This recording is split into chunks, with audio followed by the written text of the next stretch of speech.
अस्सलामुअलैकुम। क्या आप जानते हैं कि मोस्टली डॉक्टर्स की हैंड राइटिंग ख़राब क्यों होती है?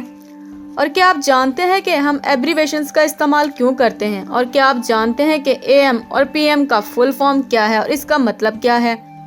और क्या आपको मालूम है कि एरोप्लेन में रियाजी का सवाल हल करना आपके लिए बहुत ख़तरनाक साबित हो सकता है और ऐसा करने पर आपको क्या सज़ा मिल सकती है? तो दोस्तों, ऐसे ही चार्मिंग और अमेजिंग फैक्ट्स आप आज की इस वीडियो में जानेंगे। तो दोस्तों, मैं हूं मलिक सीमा और आप देख रहे हैं अमेजिंग उर्दू फैक्ट्स।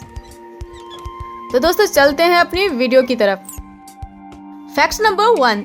दोस्तों, ये स्क्रीन पर जो आप देख रहे हैं ये दुनिया का सबसे छोटा घोड़ा है और इस घोड़े का नाम है आइंस्टाइन। और दोस्तों, जब ये घोड़ा पैदा हुआ था तो इस वक्त इसका वजन एक डोमेस्टिक कैट यानी एक पालतू बिल्ली से भी कम था। दोस्तों, देख रहे हो ना कितना टाइनली हॉर्स है। Fact number 2। दोस्तों, आप इक्वल टू का साइन तो यूज करते होंगे, दिस इक्वल टू, लेकिन आप इस इक्वल टू पर गौर करें। दोस्तों, ये जो इक्वल टू का साइन है ना, हमेशा से ऐसा नहीं था। इससे पहले लोग टिपिकल इंग्लिश में लिखते थे, यानी IS इक्वल टू, यानी इतना बड़ा करके लिखना पड़ता था। तो दोस्तों, क्या हुआ है कि एक साइंटिस्ट इससे तंग आने लगा, मतलब इसे शॉर्ट फॉर्म में भी तो लिख सकता था। तो इसने सोचा कि कुछ साइन इन्वेंट कर लिया जाए। तो दोस्तों, इस तरह से साइंटिस्ट ने इस इक्वल टू को मैथमेटिकल साइन में इन्वेंट कर दिया। दोस्तों, इस मैथमेटिस्ट का नाम था रॉबर्ट रिकार्ड और ये साइन 1557 में इन्वेंट हुआ था।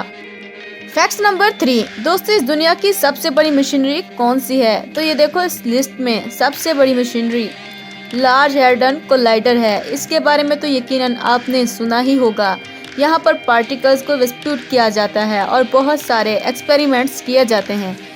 दूसरे नंबर पर है बेरथा द ट्यूनल बोरिंग मशीन। ये बोरिंग मशीन को आप देखो, इस मशीन में 41 पार्ट्स हैं और एक एक पार्ट जो है ना उसका वेट 900 टन है। तीसरे नंबर पर जो है बेगर 288, ये एक एक्सकेवेटर है और ये 27 मिलियन LBS यानी करीब 13 मिलियन kgs, मतलब 1 करोड़ 30 लाख kg का ये मशीन है। और इसके बाद लिस्ट में आता है बिग बर्था वर्ड्स और TI क्लास सुपर टैंकर, सी वाइज जेंट सुपर टैंकर और भी बहुत कुछ है। Fact number 4। डॉक्टर्स की हैंड राइटिंग आखिर ख़राब ही क्यों होती है? सबसे पहली बात, सारे डॉक्टर्स की हैंड राइटिंग ख़राब नहीं होती। जी हाँ, ये ट्रू है और ऑलमोस्ट 1 to 2% डॉक्टर्स की हैंड राइटिंग अच्छी होती है, बाकी सब की यकीनन कम ही होती होगी। डॉक्टर्स पहले से, जब बढ़ने से पहले वो लड़के होते हैं तो इन्हें बहुत ज़्यादा पढ़ाई करना होती है और बहुत ज़्यादा लिखना होता है और बहुत सारे एग्ज़ाम्स क्लियर करना होते हैं। वो इतना लिखते हैं कि इनकी हैंड राइटिंग्स ख़राब हो जाती है। दोस्तों, ये जो वजह मैंने आपको बताई है, यकीनन उनके हैंड राइटिंग के ख़राब होने की यही वजह होगी। लेकिन आप सर्च कर सकते हैं कि इसकी असल वजह क्या है, लेकिन ये जो वजह मैंने आपको बताई है यकीनन यही वजह है। लेकिन इसके अलावा और भी वजूहात हैं जो कि डॉक्टर्स बनने के बाद की हैं, यानी कि डॉक्टर्स बहुत ज़्यादा प्रिस्क्रिप्शंस लिखते हैं और एक घंटे के अंदर 30 से 40 मरीज़ देखना होते हैं जो कि इनके क्लिनिक के बाद ही बाहर इनका इंतज़ार कर रहे होते हैं। और इनके ऊपर टाइम का भी प्रेशर होता है, क्योंकि डॉक्टर्स को प्रिस्क्रिप्शंस के साथ साथ discharge slips, lab slips, referral slips और ड्रग चार्ट्स को भी मेंटेन करना होता है और इन सब को लिखना होता है। मतलब लिखने का प्रेशर इन पर बहुत ज़्यादा होता है। इसीलिए वो किसी चीज़ को लिखने में 5 सेकंड ही क्यों लगाएं, अगर वो इसे 2 सेकंड में लिख सकते हैं तो टाइम सेव करने के लिए ऐसा करते हैं। लेकिन दोस्तों, यहाँ आपके जहन में सवाल होगा कि मेडिकल स्टोर वाले डॉक्टर्स की हैंड राइटिंग को कैसे समझ लेते हैं? जी हाँ दोस्तों, बहुत से लोग कहते हैं कि इनका एक्सपीरियंस होता है।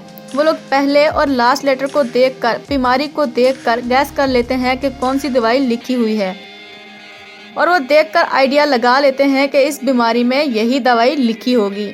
और अगर आप उसे जाकर कहें कि मुझे खांसी हुई है तो वो दवाई के नाम को देखकर, पहले लफ्ज़ को और आखिर लफ्ज़ को देखकर दवाई को गैस कर लेते हैं। लेकिन दोस्तों, क्या आप जानते हैं कि हर साल 10 लाख से ज़ायद लोग ख़राब दवाई खाकर मर जाते हैं? जी हाँ दोस्तों, सिर्फ और सिर्फ डॉक्टर्स की ख़राब राइटिंग की वजह से। Fact number 5।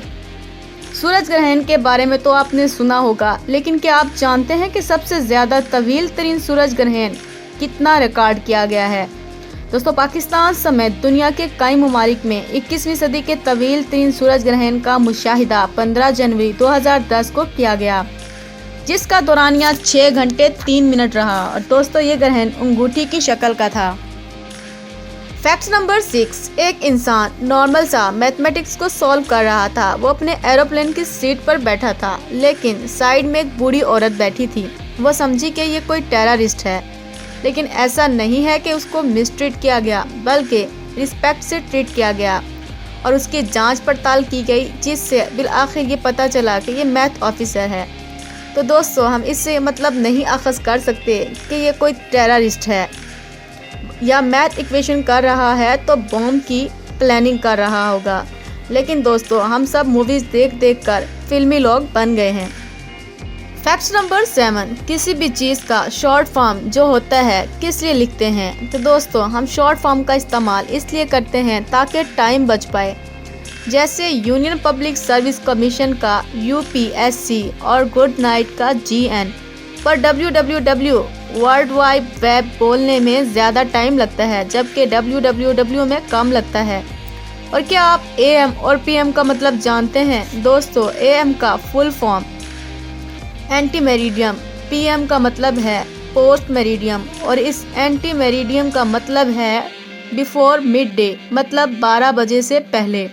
और PM का मतलब है पोस्ट मेरिडियम और इसका मतलब है आफ्टर मिड डे, यानी 12 बजे के बाद।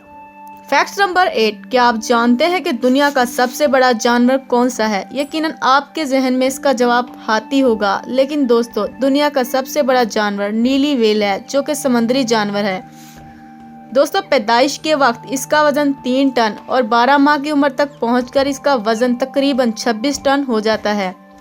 फैक्ट नंबर 9, क्या आप गोल्ड फिश के बारे में ये दिलचस्प फैक्ट्स जानते हैं कि गोल्ड फिश की याददाश्त सिर्फ 3 सेकंड के लिए होती है? फैक्ट नंबर 10, क्या आप जानते हैं कि घोंघे की बाज़ अक़साम 20,000 से ज़ायद दांतों की मालिक होती है? तो दोस्तों, वीडियो पसंद आने की सूरत में लाइक करें। अगर अभी तक आपने हमारे चैनल अमेजिंग उर्दू फैक्ट्स को सब्सक्राइब नहीं किया तो जल्दी से सब्सक्राइब कर लें। मिलते हैं एक अगली नई वीडियो में, तब तक के लिए अल्लाह हाफिज़।